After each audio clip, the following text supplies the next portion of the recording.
Es un trabajo que no está acabado, que inicia, pero que tiene ya un poco de visto en campo y es unas propuestas que tengo para el trabajo de Tiji. Entonces, pues sí, más o menos Tiji es un geógrafo alemán que vino más o menos en época de los 90 acá a México, hizo, hizo varios estudios, tanto en Puebla, Tlaxcala, como en el Valle de México, en la cuenca del Valle de México, y hizo su trabajo, la mayoría en alemán, pero hay estudios, pequeños estudios, que están traducidos al español, que los hizo en español. Entonces, más o menos él se basa en la cartografía. O sea, a pesar de que sus libros no están traducidos al alemán, en los libros en los artículos que están en línea, que él maneja, más o menos da la metodología que él siguió. Hizo varias proposiciones, retoma a muchas ideas antiguas, por ejemplo, que, que las iglesias se hicieron sobre sitios arqueológicos. Esas son ideas, no son ideas de él, son ideas antiguas. También la idea de que, como esto lo hizo después de la Segunda Guerra Mundial, después de la Segunda Guerra Mundial hubo muchos trabajos, muchos estudios sobre la cartografía europea referida a los lugares sagrados. Entonces, proponían, en esos momentos proponían que Egipto se juntaba con Stonehenge o así, había esas relaciones espaciales pues que son imaginarias porque pues si bien hay coincidencia en el número de grados, pues la visión de un continente a otro pues no es posible por parte del humano. Esto sucede también aquí en América Latina con estos trabajos que proponemos líneas, alineamientos muy lejanos de nuestra la posibilidad humana, porque tenemos la posibilidad de tener satélites y fotografías aéreas que nos hacen la cartografía. Entonces nuestros planos los vemos los planos desde arriba y no vemos las alturas de los cerros, de los volcanes, sino que vemos una cosa plana. Entonces, él, a partir de estos planos hechos en cartografía por parte de INEGI en ese entonces, las fotografías las tomaban por aviones y entonces hicieron cartografía para toda la República Mexicana y él empieza a medir pues iglesias, pirámides, empieza a medir cerros importantes a partir de en la historia y empieza a juntarlos. La que sigue, por favor. A ver. Tenés que pasar vos mismo, Rafa, porque tenés el control. Ahí está. Entonces, él propone para la cuenca del Valle de México, propone este sistema radial que dice si es seques o si es seque como si fuera peruano, pero él pues lo realiza todo bajo cartografía. Pocas veces fue a campo, pues iba a rectificar los puntos, pero pues si lo analizamos línea por línea, yo analicé la parte solsticial, que es esta de aquí, esta es la parte que empieza en Cuicuilco, luego pasa por Xochimilco y luego llega al Popo. Entonces esa fue la que yo analicé para ver qué sucedía con su sistema radial. También analicé la del Tepeyac está por acá arriba, y tiene un sistema también solsticial con el Cerro Papayo que está.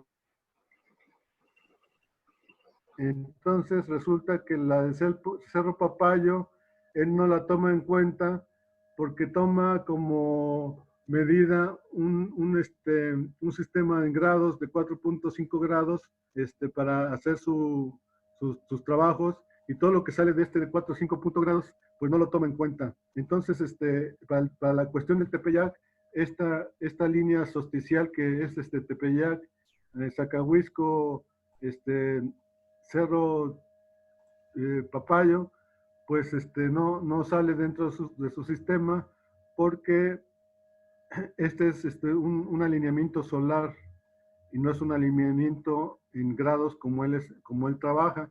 Para el caso del sur de la Ciudad de México, de Cuicuilco, Xochimilco y Popocatépetl, Teutli, pues más o menos coinciden los puntos, pero tampoco el sol está siempre en el mismo sitio del Popocatépetl. Algunas veces el sol está cubierto el Popocatépetl está cubierto por algún cerro y entonces no se puede ver a simple vista. O sea, hay que estar en el lugar para poder eh, hacer estos trabajos de medición de alineamientos. Hay que estar en la tierra, ¿no? No podemos partir de una cartografía aérea para hacer alineamientos que pueden ser en grados, podrían ser interesantes, pero pues no siempre se pueden ver a simple vista. Esto, por ejemplo, si seguimos a Criado Boado, había un requisito que era la visibilidad que hubiera entre los sitios, porque si vemos, si empezamos a ponernos en un punto y con nuestro teodolito medir hacia los horizontes, y luego nos metemos a Google Earth y vemos que esas líneas continúan y continúan, pues sí, Google Earth nos ayuda en la actualidad, pero esa visión no lo tenían la gente antigua, la gente prehispánica no contaba con estos elementos prehispánicos. Además, pues la arqueología no nos ha dado la posibilidad de encontrar qué elementos de medición, pues no se han encontrado cuestiones de brújulas, ni en Europa ni en América, para hacer estos trabajos, porque también en Medio Oriente, en Siria, en Babilonia, en todos esos lugares, se hicieron alineamientos con los templos, pero no sabemos pues qué elementos utilizaron. Pero entonces, pues tenemos que estar muy atentos a esta situación. También ha resultado que algunos con el Google Earth, para sacar alineamientos, pues ponen una fecha determinada, ven un cerro que pasa por cerca de una iglesia y luego se suben al cerro y ven la fecha y dicen ese cerro está alineado con la iglesia, pero resulta que en ese cerro no hay ningún vestigio hispánico, sino que acomodamos el lugar conforme el Google Earth. Entonces, son herramientas que también hay que tratar el Google Earth y estas herramientas, de tratarlas, de tenerlas pues con una crítica hacia ellas, porque nos pueden dar datos falsos. Entonces, pues siguiendo la línea que nos dice para el sur de la Ciudad de México, Tiji, resulta que la iglesia de Tepepan nos dice que el sol está en el Popocatépetl, pero aquí está el Teotli, lo que les digo, y con su análisis de Tiji, pues no encuentra esta iglesia en su alineamiento. Esta iglesia es nueva, encontramos este alineamiento solar. Estos alineamientos son los que he encontrado en la actualidad y son solares, no son en grados, porque esta iglesia sale de la línea propuesta por Tiji en grados. Ahí tenemos el sol en el Popocatépetl y en Cuicuilco, en donde empieza la línea, el sol está más abajo que esta fotografía que tenemos aquí. Entonces, si continuamos, pues en esta línea que nos maneja Tiji, llegamos al centro de Xochimilco. Ahí la iglesia está alineada hacia el Iztaccíhuatl. El 24 de diciembre es la fecha 24 de febrero, perdón, es la fecha en que el sol está en el altar de la iglesia y esta parte del Iztaccíhuatl. Y aquí hacia este lado, hasta donde está este letrero, está el Popocatépetl y está el Cerro Teutli. El Cerro Teutli aparece antes del Popocatépetl. Entonces el alineamiento que él nos habla, pues si lo vemos en tierra, si lo vemos pues a nivel de escala humana, pues no se ve la salida del sol en el Popocatépetl, se ve en, en la falda del Teutli. Entonces, aquí aunque nos subamos arriba de la iglesia, la parte más alta del lugar, no se puede ver la salida del sol en el Popocatépetl. Entonces, el alineamiento que él propone tampoco se cumple en esta etapa, pero es un auxiliar, nos auxilia en saber que por ahí está la línea solsticial, pero no es definitiva en el análisis. Después tenemos que la línea pasa por otra iglesia chiquita en Santa Cruz Acapisca, y resulta que Santa Cruz Acapisca, la iglesia está a nivel del lago, y que los cerros cercanos a donde está esta iglesia no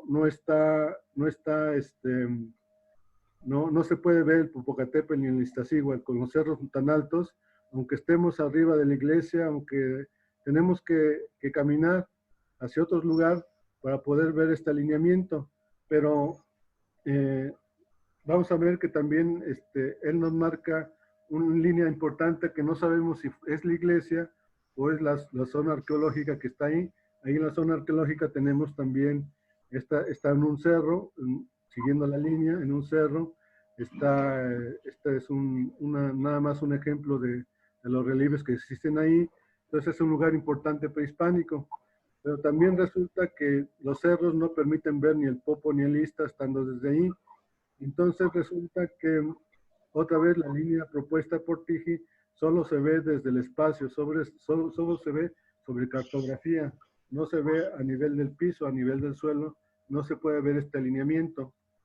Entonces lo que tenemos que hacer es movernos 500 metros más y subir un cerro que es el Cerro Tlacuayeli, ahí en Santa Cruz Acapisca, donde están las cruces cristianas. Ahí no hay vestigios prehispánicos, solo coloniales y cristianos. Entonces, desde ahí sí se puede ver el Popocatépetl. Aquí sí se ve la salida del sol sobre el cráter, no del cráter del Popocatépetl, pero sí de la falda del Popocatépetl, más arriba que lo que se ve en Cuicuilco. Entonces, el alineamiento solar que se ve ahí, según Tiji, pues no es muy exacto porque son diferentes alturas que se ven en el sol. Entonces, yo las que propongo, el sol se ve en el mismo sitio desde distintos lugares, pero eso lo vamos a ver al final. Entonces aquí también hay otro volcán del Teutli siguiendo la línea de Tiji. 2 minutos, Rafael. Este es de Milpalta. Aquí también el sol se ve en el cráter del Popocatépetl, pero pues aquí en el Teutli nada más tiene una cuestión etnográfica. Ahí se bailaba la danza del palo volador. Ahí era una danza calendárica. Entonces, ya para finalizar, tenemos que los alineamientos que yo propongo son solsticiales y no tienen que ver con grados, no tienen que ver con el sistema en grados, sino que tienen que ver con las salidas del sol en un solo punto importante del horizonte. Esto se ve en 3 cerros distintos que están uno 1 kilómetro, otro a 15 kilómetros de distancia, y los 3 se ve la misma foto que estamos viendo aquí. Entonces lo que yo propongo es un sistema de alineamientos solares y no en grados como lo propone Tiji. Muchas gracias.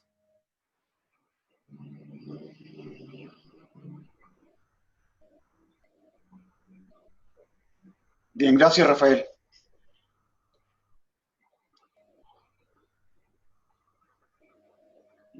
¿Seguiría Francisco Granados? Hola. Hola, maestro. A ver, vamos a compartir.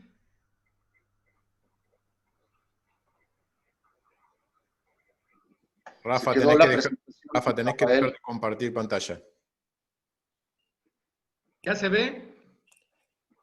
Sí, ya está. Tenés que poner presentación y ya estás. Ahí está. Pues bueno, buenas tardes a todos. Siguiendo más o menos la temática que nos ha planteado Rafael Cimbrón, yo les voy a hablar de un fenómeno que descubrí, pues digamos, de casualidad. Yo estaba estudiando en la maestría la zona arqueológica del Cerrito en Querétaro, pero bueno, siempre ha existido la duda de si en Querétaro existieron vestigios prehispánicos.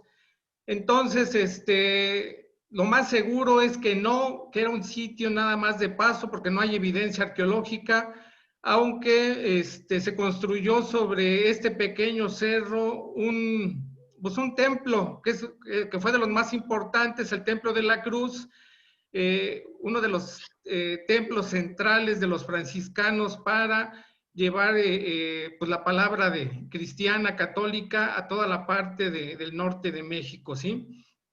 Entonces parece pues sugestivo, o más bien llama la atención que se haya construido un elemento colonial tan grande en esta zona donde, bueno, existe esta duda de si había algo prehispánico. Y bueno, Querétaro, pues es una palabra purépecha, que quiere decir lugar de peñas. No quiere decir el juego de pelota, sino lugar de peñas. Efectivamente hay muchas peñas en esta zona de Querétaro. Y bueno, cuando yo hacía el estudio en el sitio arqueológico del Cerrito, quise reconstruir un calendario de horizonte basando en salidas y puestas de sol de las fechas, bueno, importantes que se estudian dentro de la arqueoastronomía, como equinoccios, solsticios, pasos cenitales, registros solares, etcétera. Entonces, esta es una vista de lo que encontré. Ahorita vamos a ver más imágenes, pero bueno, el 16 de marzo del 2005, pues se me ocurrió ir a ver la puesta del sol. Estaba muy nublado, ¿sí? Pero de pura casualidad, ahí atrás de mí, a mis espaldas, está el Templo de la Cruz. De pura casualidad, ese 16 de marzo el sol se ocultó exactamente sobre esta cúpula del Templo de San Francisco de Asís. Es uno de los lugares más importantes también de culto religioso en Querétaro, puesto que por aquí, de hecho, de ese templo surgía lo que le llamaban el camino de tierra adentro. Es un camino que iba hasta Zacatecas, hasta San Felipe Torres Mochas, y bueno, tenía un destino que era el Camino de la Plata, ¿sí? Traer toda la plata de Zacatecas, y se supone que había una bifurcación hacia lo que es la Nueva Galicia y lo que va a ser después Jalisco, ¿sí? Entonces ese día, pues miren, ocurrió este fenómeno espectacular, se puso el sol sobre la cúpula. Y bueno, pues es relevante porque tenemos una serie de eventos astronómicos, de orientaciones de sitios prehispánicos que nos van a marcar en promedio el 16 de marzo y 28 de septiembre, o 15 de marzo y 27 de septiembre. Estas fechas van a estar separadas por intervalos de 13 días, en este caso serían 169 días, que son 13 por 13, ¿sí? Entonces, el problema aquí es que pues no se tiene evidencia de que ahí en la torre, bajo la torre, haya un vestigio prehispánico. Entonces, después de que vi la puesta, me llamó la atención este fenómeno. O sea, ya se puso el sol y se me ocurrió moverme un poquito de los árboles. No tomé las fotos del Templo de la Cruz porque la entrada del Templo de la Cruz estaba obstruida por unas palmeras muy altas, entonces no permitían ver bien el ocaso. Pero me llamó la atención de que aparecía aquí Benito Juárez. Y yo dije, bueno, si estamos a 16 de marzo, pues el onomástico, el cumpleaños de Benito Juárez, pues es el 21 de marzo. Benito Juárez, pues es el benemérito de las Américas, un gran republicano mexicano. Nació el 21 de marzo de 1806. Y entonces dije, bueno, pues ¿qué pasa? Aquí se ve sobresaliendo en el horizonte el monumento, ¿sí? Fue colocado sobre el Cerro de las Campanas. Este lugar es muy emblemático para nosotros porque tiene que ver con el imperio de los Habsburgo, cuando vino Maximiliano y quisieron imponernos un imperio, y bueno, fue todo el enfrentamiento contra los republicanos de Juárez, ¿sí?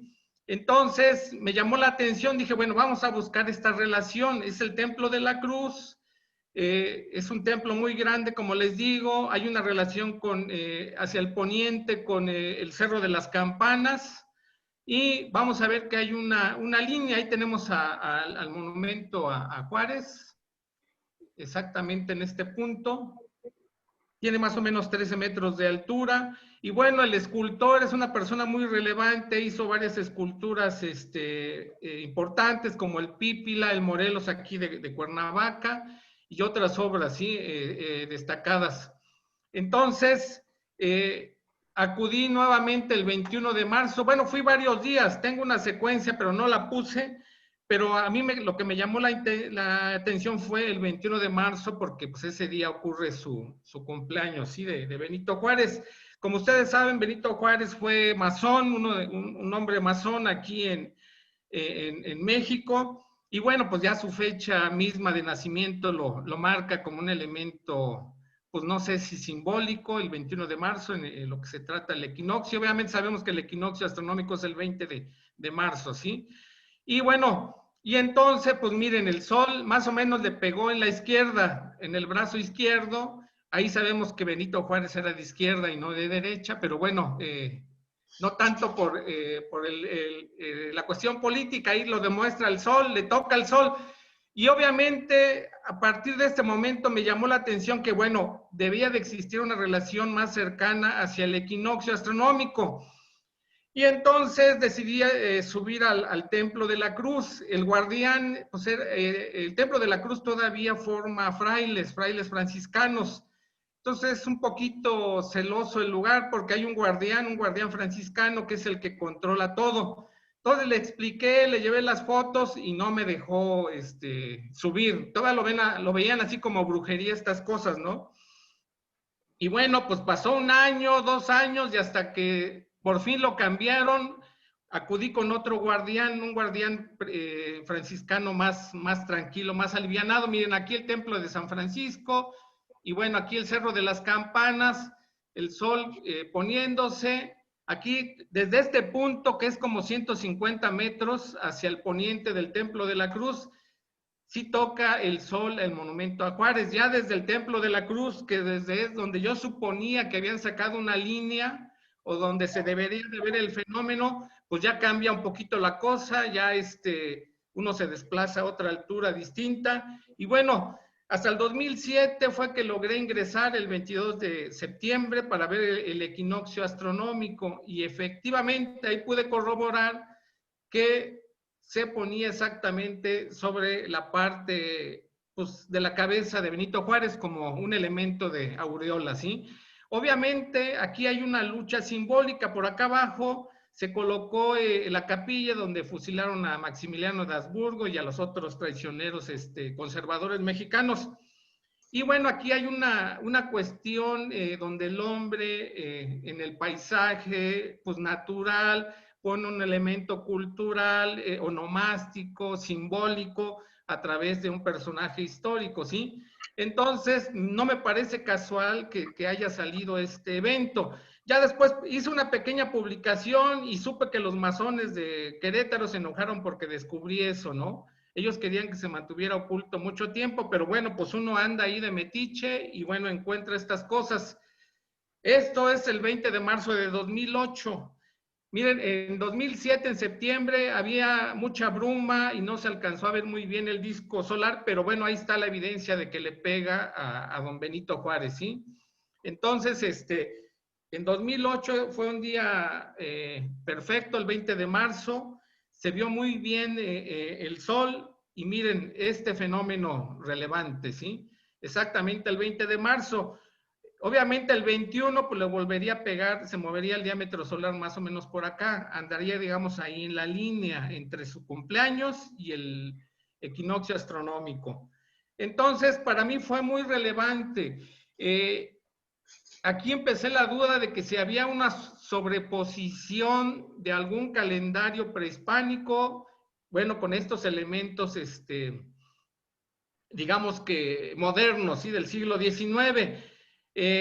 Yo fui a consultar a los arqueólogos de Lina, de Querétaro, y pregunté si había algún vestigio prehispánico o algo, y según lo que me dijo Juan Carlos Sancharles, que fue el que excavó, dice que nada más encontraron en esta parte, en la parte, ni siquiera en la cima, en una parte intermedia encontraron unos entierros prehispánicos que más o menos no eran ni chichimecas, porque Querétaro pertenece a esta zona otomí, chichimeca, según ellos eran toltecas, ¿sí? Entonces, llamó mi atención esto. Hay otras posiciones, ¿sí?, que son relevantes. No puse el momento en que se pone el sol aquí. Allá abajo veíamos que era 16 de marzo.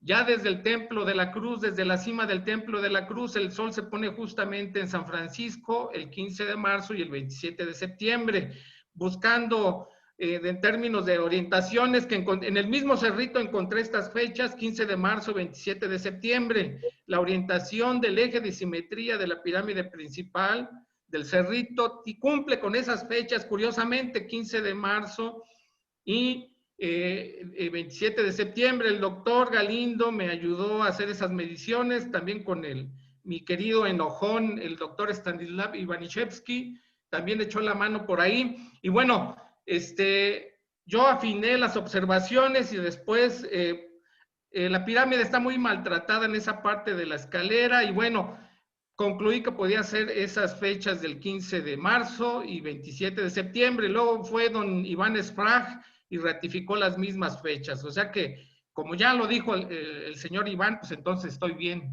Todo lo que diga San Iván Sprague, pues más o menos está bien. Entonces, yo seguí haciendo las observaciones. Yo me di a la tarea de complementar, y bueno, el 21 de diciembre aquí está, desgraciadamente esta rama me obstruye el cerro Culiacán. El Culiacán viene del Culhuacán, es el cerro de los ancestros, se ha propuesto como un Chicomostoc. Entonces, el 8 de diciembre, el sol toca la punta del cerro, y luego 13 días después se mueve un diámetro solar hacia el sur. Y ahí fue donde le platiqué al doctor Galindo, más o menos en 2007, 2008, de ese fenómeno. Entonces llega el 21 de diciembre, se pone un poquito a la izquierda de ese cerro, y luego 13 días después vuelve a llegar a la punta del cerro, que sería entre el 3 y 4 de diciembre. O sea, en un evento de 13 días, ¿sí? 13 más 13, 26 días, digamos que se va a desplazar el sol ahí en ese punto. Y bueno, ya para ir cerrando, pues bueno, yo todavía estoy por presentar un artículo, y bueno, voy a tratar de hablar de una posibilidad. Hice muchas observaciones, ¿sí?, en el Templo de San Francisco y en otros lugares, pero particularmente me llamó como un punto de equilibrio, me llamó la atención como un punto de equilibrio. Me parece que no es al azar, me parece que los masones tuvieron aquí que poner la mano. Miren, justo aquí está Juárez, y esas fechas equinocciales en términos espaciales, no temporales, como sería el equinoccio mesoamericano, que sería el 23 de marzo y 20 de septiembre, pues ya nos hablan de intervalos de 91 días. Ahí midieron más bien una relación de tiempo, ¿sí? Pero aquí es espacial. Vean lo equilibrado que está entre los solsticios, y justo al centro. 2 minutos, Francisco. Estaría el evento de Benito Juárez, ¿sí? Y bueno, este es el monumento a Juárez, 13 metros de altura, y fue relevante, fíjense, hasta en Wikipedia ponen este dato de Juan Francisco Olaguibel, que fue quien construyó el monumento. Y bueno, ellos dan en esta fuente de Wikipedia, que obviamente no dan la cita, no dan la referencia, pero bueno, yo la cito nada más. Ponen una lucha entre el monumento de Benito Juárez y el lugar donde se construyó la capilla de Maximiliano de Habsburgo. Entonces, este monumento fue colocado el 15 de mayo de 1967, cercano ya al centenario del fusilamiento de Maximiliano. Pues bueno, eso es lo que quería yo tratar, cómo el hombre interfiere en su mano en elementos relevantes dentro del paisaje. del paisaje cultural, social, político, y bueno, pues en un momento determinado, pues podría ser hasta prehispánico, muchas de estas orientaciones. Pues bueno, eso es lo que quería exponerles. Muchas gracias.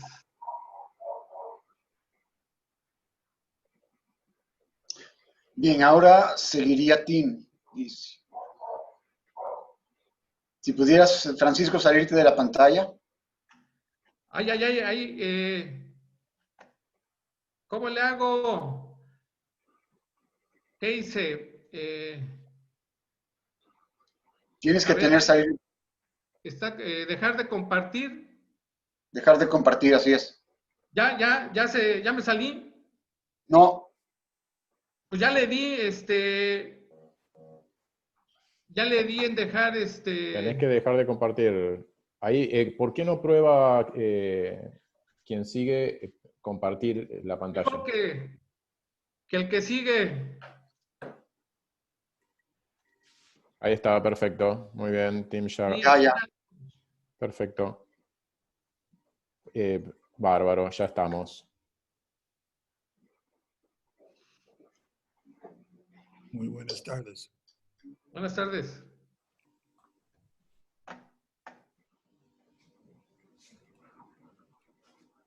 Disculpe un momento.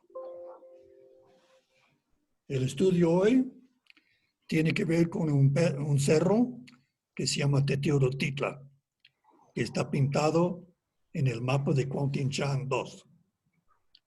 Primero, quisiera opinar que el mapa Cuauhtincán II es el más antiguo de México.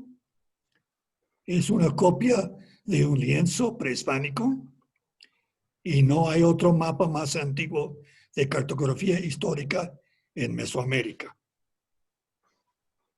Entonces, este mapa, como cartografía histórica y por medio de sus topónimos o glifos locativos, son puntos de referencia geográficas. Aquí es la mapa. Fue pintado en el siglo XVI y lo descubrieron en un pueblo que se llama Cuauhtincán, en un convento allá. Quiero comentar que hace 50 años, cuando yo encontré este mapa, el mapa fue interpretado como un mapa del siglo XVI, que fue una reliquia de arte colonial, que tenía relatos en cuestión de terrenos y tenía que ver con una migración de los Tolteca Chichimeca. En cierta parte, sí es verdad. Sin embargo, nosotros insistimos que el mapa también, como cartografía histórica, ilustra geografía, geología, flora y fauna, pueblos, caminos de uso ritual, caminos de uso mundano y lugares como centros ceremoniales, incluyendo cerros de uso ritual, como vamos a hablar hoy. Aquí es una representación del mapa de Cuauhtincán, que usted ve que es un cuadrángulo. Está orientado no de norte-sur, pero en un ángulo de más o menos 106 a 108 grados. Este mapa empieza en Veracruz, en la falda de Pico de Orizaba, y extiende al poniente, llegando hasta el valle de San Juan Teotihuacán. Hablando del mapa de Cuauhtincán, aquí es el pirámide de Cholula. Y aquí es el topónimo, o digo el glifo locativo del mapa de Cuauhtincán, que es de Cholula. Al poniente de Cholula, ustedes saben mejor que yo que se encuentra el volcán Popocatépetl y el Ixtaccíhuatl.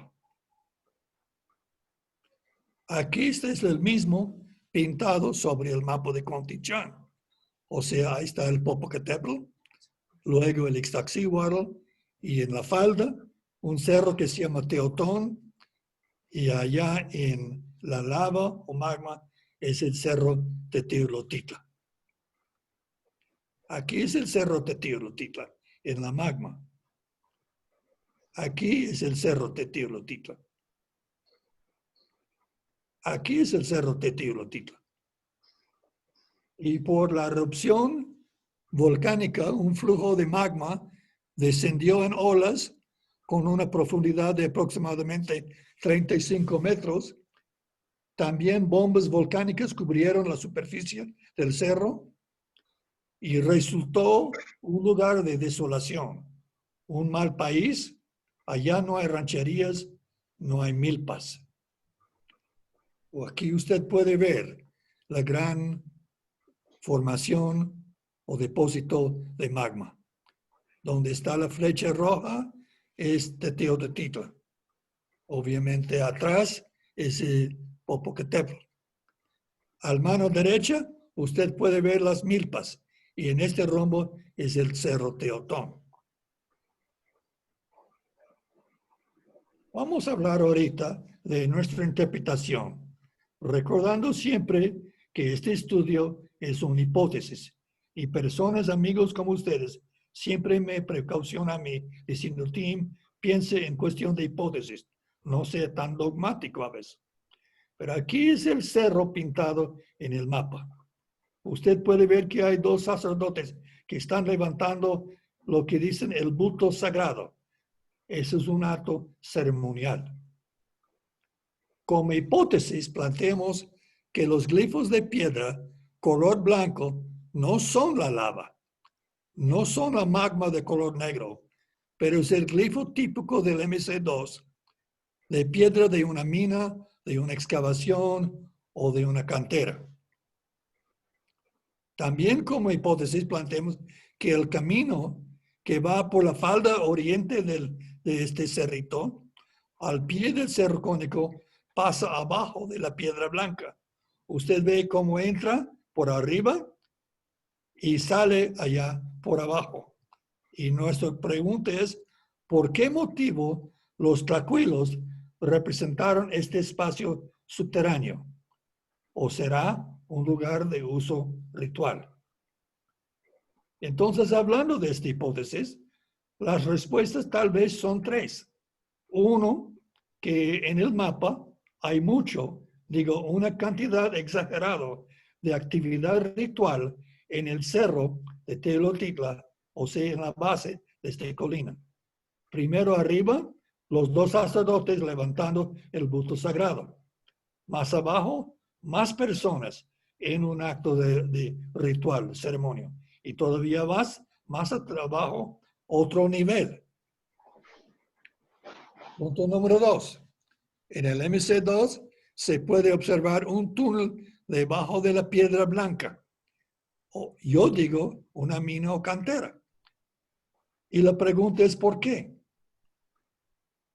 O sea que vamos a repetir. Al pie del cerro cónico pasa abajo de la piedra blanca y la pregunta otra vez es ¿por qué ilustrar este espacio subterráneo?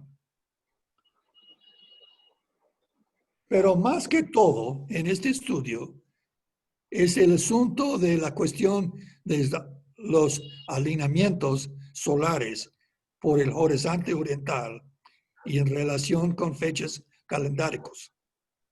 O sea que aquí hay dos cerros de forma cónicos, el Teotón y el Teotihuacán. Y vamos a suponer que ahorita nos encontramos en la cima del cerro Teotihuacán. Si estamos en este cerro Teotihuacán, en el día de cenit, y hoy ustedes han hablado del cenit, usted va a ver que el sol va a subir tempranito en la mañana sobre un pico que se llama San Antonio o Quetzaltonale, que es parte de la Malinche. Pero a la misma vez, si uno de ustedes, por ejemplo el doctor Morante, estuviera encima del pico de Teotón, en la cima, del mismo día de cenit, él va a ver el sol subiendo sobre la cumbre de la Malinche. Dos líneas absolutamente paralelas. O sea que el sol sube sobre la Matacue de Teotón y sobre San Antonio de Teolotitla. Entonces, desde este cerro de Teolotitla, observamos el amanecer por la Malinche. O sea que también el día del solsticio de verano. O sea que si usted se encuentra en la cima de Teolotitla, en el día del solsticio, el sol de allá va a subir sobre la cumbre de la Malinche. Como hemos dicho, si usted se encuentra en Teolotitla en el día de cenit, el sol va a subir sobre San Antonio. Otra vez, esos dos marcadores. Pero todavía hay más con eso, porque en el día de equinoccio, si usted anda allá encima de Teolotitla y usted va a ver al oriente, tempranito en la mañana, cuando sube el sol, va a subir sobre un pico de color blanco, por las nieves y los glaciares, que es el pico de Orizaba. Lo que estoy diciendo entonces es que hay tres puntos. La Malinche, Quetzaltonale, que se llama para San Antonio, y luego el pico de Orizaba. Todos esos ángulos solares de Teolotitla. Aquí es Teolotitla acá. Usted lo puede ver. Y más atrás, usted puede ver el Cerro Teotón, este cerro cónico. Y aquí de Teolotitla, usted puede ver el ángulo del solsticio al Matlacueye, la Malinche.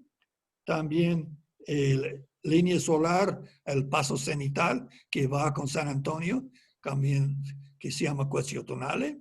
Y también la línea equinoccio que da con Pico de Orizaba.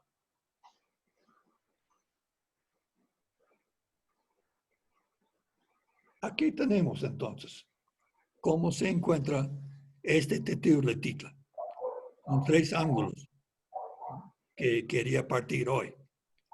Vamos a volver un momento y hablar otra vez del mapa de Cuauhtémoc.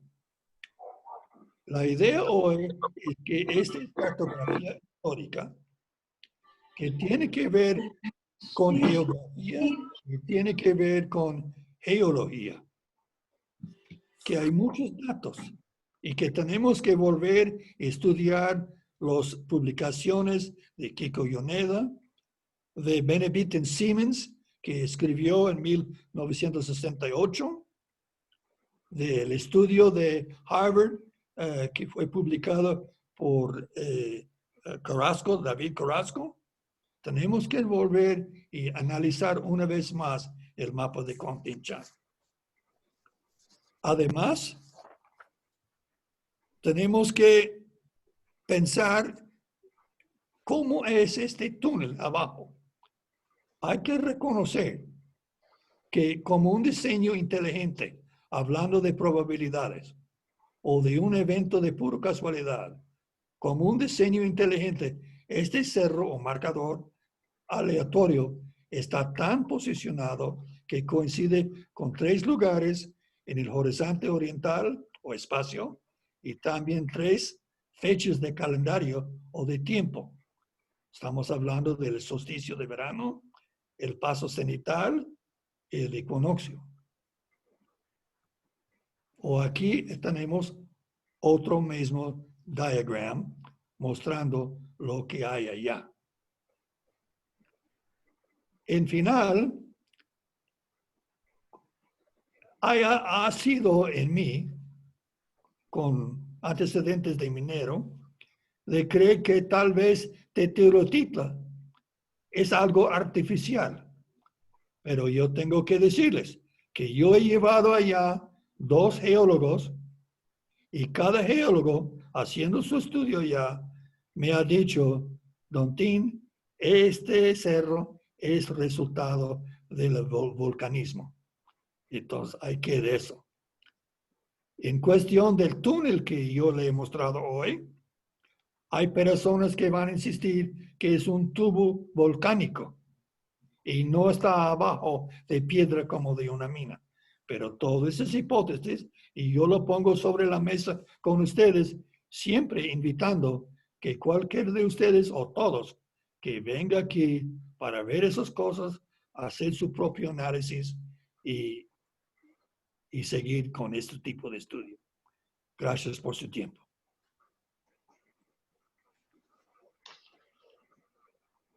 Bien, gracias, Tim. Gracias. Creo que no hay muchas preguntas. Yo no sé si no veo preguntas en el chat. Iba yo a escribir una para Tim, pero mejor se lo digo verbalmente. Tim, yo creo que podría haber no tanto como pirámide el Tepetlotitla, sino como más bien como un sitio ritual, como un sitio de observación simplemente. Y esa sería una excelente propuesta, ya que tienes un horizonte realmente significativo desde allí. Felicidades. Y yo agradezco su opinión.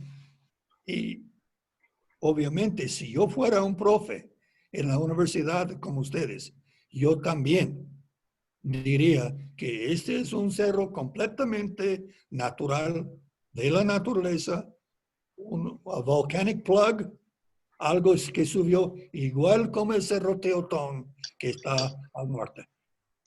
Pero que Tim como minero, con mis estudios, a veces yo me pongo en cosas de un poco más riesgo, más speculative, pero con la idea que a lo mejor toda la probabilidad es que todo es natural.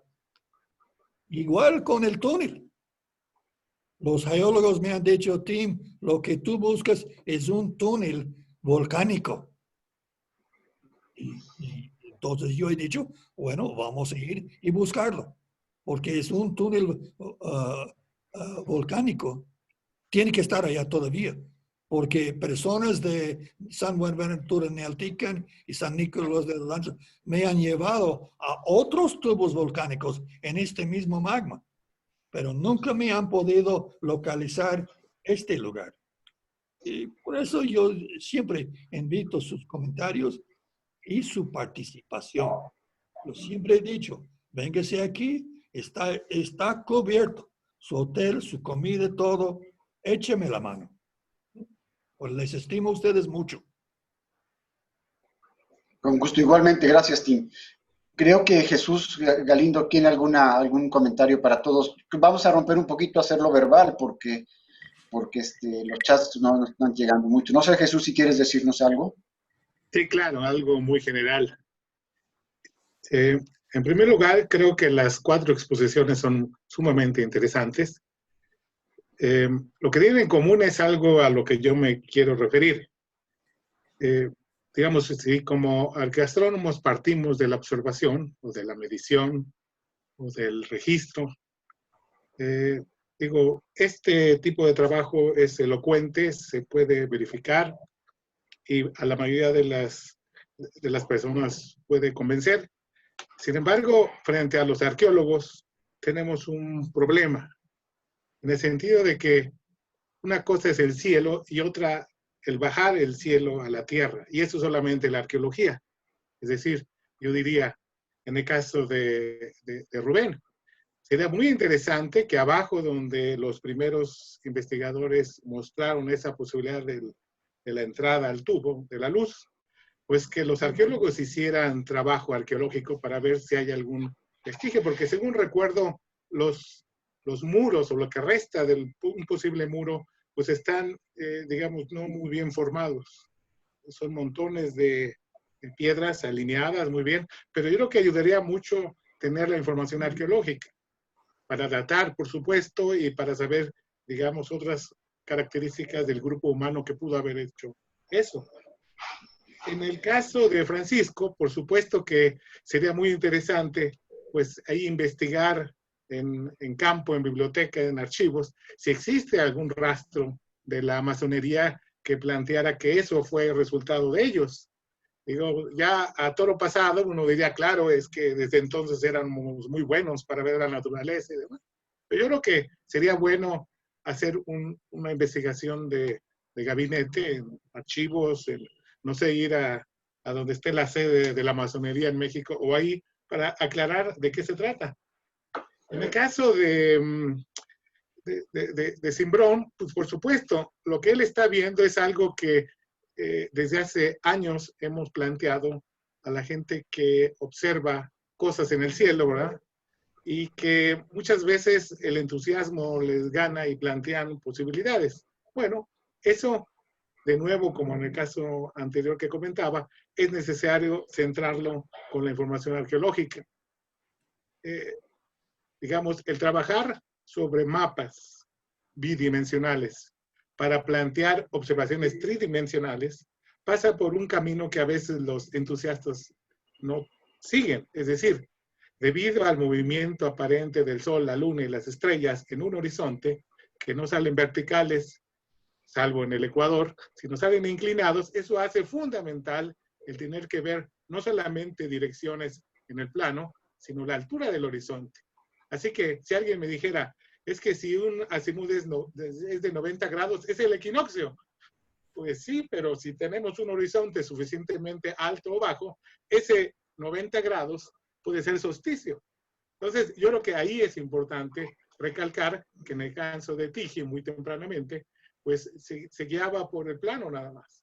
Y lo impresionante es que algunos arqueastrónomos que todos conocemos en el medio todavía quieren trabajar solo en plano. Ahora, hay aplicaciones cibernéticas que nos dan posibilidades de dar horizontes. Yo no sé qué tan precisos sean, pero yo siempre prefiero estar in situ, estar en campo, como diría nuestro gran colega Mateo Wallrath. Es que a un sitio hay que ir y volver y regresar, porque no es lo mismo verlo en una imagen, ¿verdad?, a sentir digamos, el momento de luz y sombra al admirar un fenómeno. Ahora, y por último, para Tim, por supuesto, es muy interesante lo que plantea. Tan solo los nombres de los dos cerros ya sugieren algo muy interesante. Teo, lugar del dios o de los dioses, eso ya es una primera sospecha. Pero realmente, para completar todo esto, la arqueología es la única que nos puede amarrar esas posibilidades de que podamos afirmar que los antiguos reconocieron la importancia de estos dos cerros. Y eso, pues, de nuevo, pasa por colegas que no necesariamente entienden del cielo, pero que son muy estrictos en pensar de que si no toman en cuenta al hombre, que es a través de la arqueología, estas grandes posibilidades se caen. ¿Sí? Como alguien que decía, no quiero dar nombres, cuando decía, es que esta iglesia señala en el solsticio de invierno la entrada y la iluminación de una pila bautismal que tiene un ídolo abajo de ella. Ah, muy bien, maravilloso. Pero entonces el arqueólogo dice, bueno, es muy interesante, pero nosotros que tenemos 30 años aquí, le puedo informar que ese ídolo lo pusimos nosotros los arqueólogos. Imagínense, qué desprestigio para la arqueoastronomía que lo hace así rápido. O sea, este trabajo es de mucho tiempo y dedicación. Es todo. Sí, gracias, Jesús. Yo no sé si los demás colegas quieran responder después de mí. En lo que a mí me toca tu comentario, no sé si me expliqué bien. Yo sí me estoy basando en datos arqueológicos, sobre todo el estudio de 2012 de Latin American Antiquity, que fue publicado, son desde arqueólogos, y el otro trabajo de arqueólogos en el Malcuiltepec de Jalapa también es el de José Antonio Contreras, también es un trabajo arqueológico que ha llevado muchos años y que incluye a la Cueva de la Orquídea. En el primer caso, la Cueva de Sinacamostoc. Entonces, hay estudios arqueológicos. Realmente en el tiro, en la linterna de la Cueva de Sinacamostoc, hay una piedra incrustada que no cayó allí solita. Fue llevada, fue cortada, tiene las muestras del corte. Pesa ahora alrededor de 1 tonelada, o sea que no cayó allí por sí solita, y en el caso de también hay una pequeña excavación allí que fue hecha en época prehispánica, o sea que la intervención prehispánica en ambas cuevas es muy clara. El fechamiento de las zonas arqueológicas cercanas a ambas cuevas en el preclásico tardío también está claro que coinciden, y entonces hay algunos datos arqueológicos. Por supuesto, yo no he realizado, tú sabes que no soy arqueólogo, no he realizado excavaciones en ninguno de los dos sitios, y hasta donde yo sé tampoco se han realizado, pero sí, efectivamente están derrumbadas las paredes de ese cuadrángulo, están derrumbadas, pero está el resto de las paredes que fueron perfectamente ubicadas por los arqueólogos estos que trabajaron antes que yo allí. Entonces, nada más quería comentar esto. No sé si alguno de los otros ponentes quisiera contestar los planteamientos de Jesús. Sí, quiero contestar. Sí, muchas gracias, Jesús. Sí, tienes toda la razón. En realidad, los trabajos que hizo Tiji es en largo y ancho, no utilizó la altura. Entonces la altura tiene que ver mucho con el lugar donde sale el sol. Entonces, pues nada más indicar que pues estos trabajos se hicieron mucho después de la posguerra. Después de la guerra hubo una fiebre por trabajar con los planos, con los planos geográficos, y fue a partir de la guerra que se hicieron estos estudios en Europa. Y también comentar que también en el caso de los masones franceses, hicieron el Arco del Triunfo, también es equinoccial, también en el equinoccio, el sol está dentro del Arco del Triunfo de Francia. Entonces, para Francisco, pues sería bueno investigar un poco cómo trabajaban los europeos masones en la cuestión del sol. Sí, los masones sí han trabajado el sol, trabajan la luna y trabajan cuestiones así, que alguno creo que Marte, hay un investigador, bueno, no es investigador, es una persona que trabaja la astronomía no científica y habla también de estas cosas, pero son en trabajos no científicos que se pueden encontrar las cuestiones masónicas porque no estudian con precisión la astronomía. Pues gracias, voy a revisar eso. Y pues bueno, si me permiten comentar nada más, pues bueno, atenderé las indicaciones del doctor Jesús, voy a revisar eso, la cuestión masónica. Hay un grupo de masones ahí en Querétaro que son los que leyeron mi artículo y como que se molestaron, pero bueno, nunca me supieron dar referencias bibliográficas, querían una foto, pero como no me quisieron dar las referencias, nunca les di las fotos, ¿no? Entonces, ahí se cerró el contacto, pero voy a acudir de nuevo a revisar esto, ya complementarlo con lo que dice Simbrón. Y bueno, la orientación del Templo de la Cruz, curiosamente, es hacia el 17 de febrero, o sea, es importante.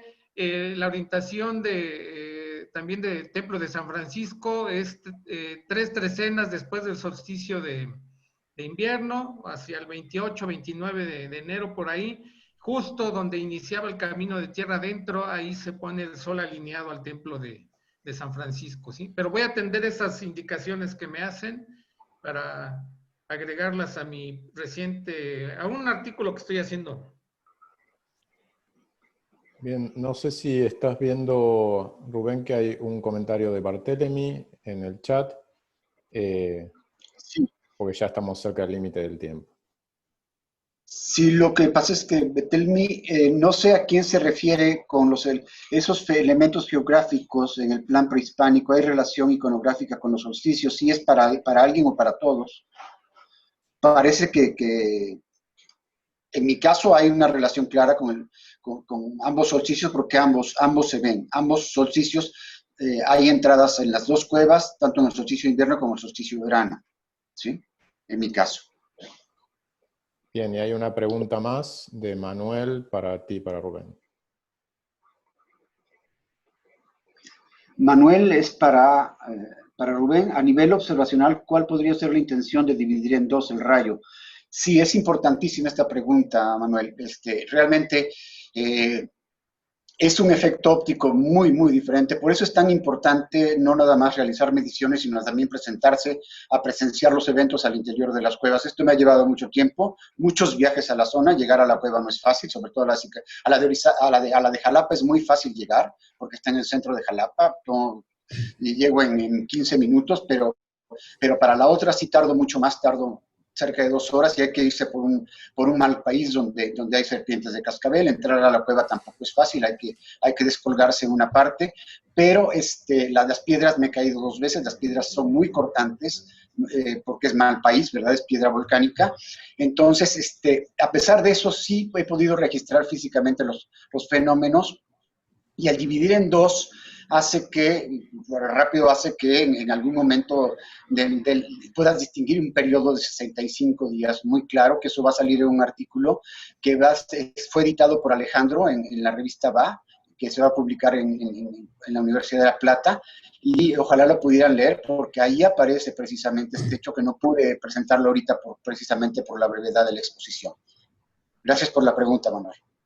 Adicional, ¿tú sabes si esta es la única cueva que tiene esta característica, tener dividido el rayo en 2, o hay otras que tengan esta característica? Y no conozco ninguna otra en el centro de México más que estas 2. Incluso en la zona de Teotihuacán, que también hay unas cuevas volcánicas allí, no existe ninguna cueva con estas características. Entonces, parece ser que Teotihuacán, las cuevas de Teotihuacán que finalmente se hicieron durante la fase de Amimilolpa, o sea, es el siglo III después de Cristo, durante el Clásico Temprano, o sea, varios siglos después de que pudieron haberse hecho las observaciones en estas 2, pudieron haber estado inspiradas precisamente en las observaciones dentro de estas cuevas, dentro de estas 2 cuevas, que son naturales, por supuesto que son naturales, pero de que fueron modificadas también artificialmente, porque de eso hay pruebas, ¿no?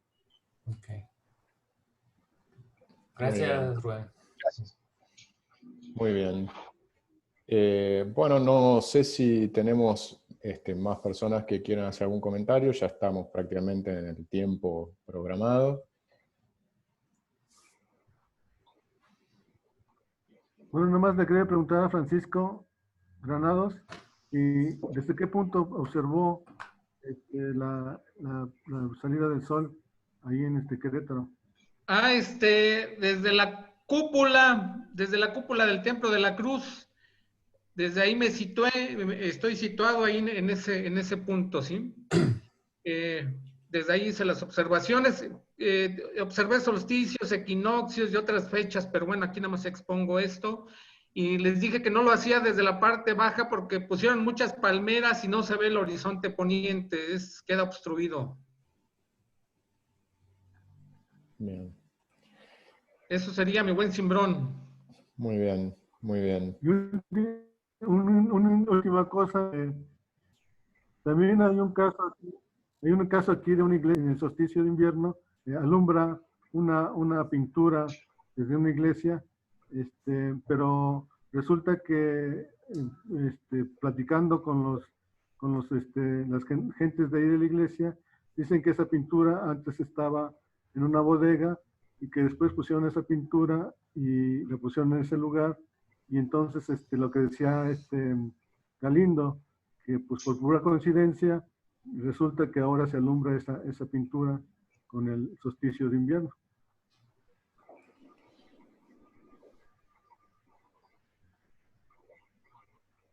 Pues no sé, Alejandro, yo creo que ya cumplimos la 1:30 prometida y no veo, bueno, de Ricardo parece que hay un... Sí, hay un comentario de Ricardo que me parece interesante en el sentido también de algunas de las intervenciones finales, así que si lo puedes, si querés cerrar, Ricardo, haciendo tu comentario. Ahí está. Hola, ¿qué tal? Pido disculpas porque entré un poquito tarde, pero algo que hemos conversado siempre en las reuniones, creo que también es súper importante no desmerecer las prácticas vinculadas con la observación del cielo de las comunidades actuales, sobre todo el mundo campesino. Recuerdo alguna vez cuando acompañé a Rafael a Xochimilco ver siempre a la gente que va a trabajar en la construcción, las señoras que trabajan ahí en la milpa, pasar por enfrente de las iglesias y persinarse, realizar la señal de la cruz mirando a Iztaccíhuatl, por ejemplo. Entonces por ahí yo sé que tenemos como un sesgo vinculado con buscar estos elementos casi prístinos y no vinculados con el mundo actual, pero reconozcamos que la astronomía o la observación del cielo es parte de la vida de las personas que interactúan con estos espacios. Entonces, por ahí quería hablar un poquito y felicitar los ponentes por los temas tan interesantes. Un abrazo. Bueno, me parece Un abrazo igualmente. una observación muy interesante y les recuerdo a todos los que trabajan en esos temas que así como los que trabajan en temas en el pasado tienen que interactuar con los arqueólogos, quienes trabajan estos temas del mundo contemporáneo tienen que interactuar con antropólogos, sociólogos, etnólogos, etc. Bueno, muy bien. Les agradecemos muchísimo la presencia de todos y el trabajo de Rubén como organizador y de los ponentes. Y les recordamos que tenemos en una semana el próximo encuentro, también en el mismo horario, ya les llegará la invitación, como siempre, así que les invitamos a participar y también a difundir una vez que pasa el primer momento de inscripción entre los socios, y ya publicamos en el Facebook de la SIAC, etcétera. Por favor, difundan para que otras personas se puedan acercar. Muchísimas gracias y bueno, nos vemos la semana que Muchas viene. gracias. Gracias.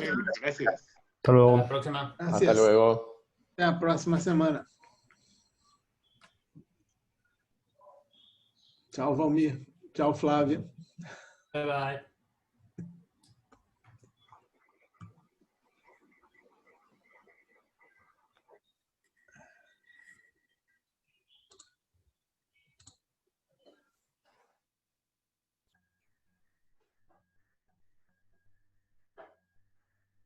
Muy bien.